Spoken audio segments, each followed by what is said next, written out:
Hi, I'm Dennis McCarthy, an investment banker. Well, U.S. public companies should take note.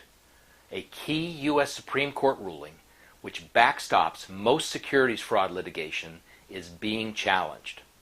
If the U.S. Supreme Court reverses this ruling, the plaintiff securities litigation bar loses an important tool.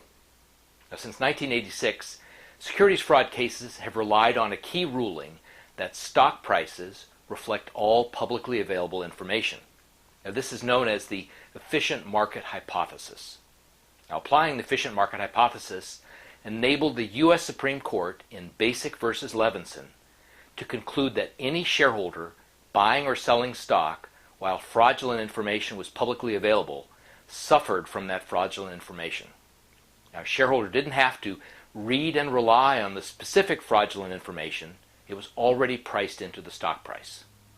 Now, compare that position with a tougher standard, which some believe is the correct standard. What if, in order to sue for securities fraud, a shareholder had to show that he actually read and relied on the fraudulent information? Now, given that relatively few shareholders buying or selling actually read companies' publicly available information, now that would set a much higher standard. That standard would make today's class action securities fraud lawsuits less likely. It would remove key leverage used by the plaintiff's bar.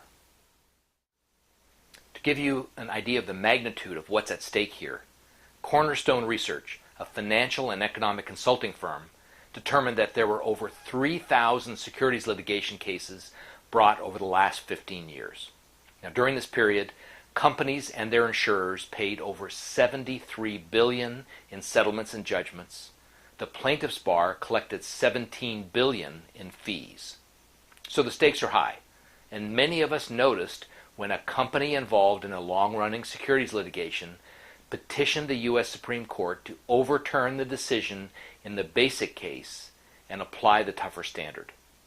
Now, we'll be watching whether the Supreme Court takes up the issue, and if it does, whether this key ruling applying the efficient market hypothesis will be overturned.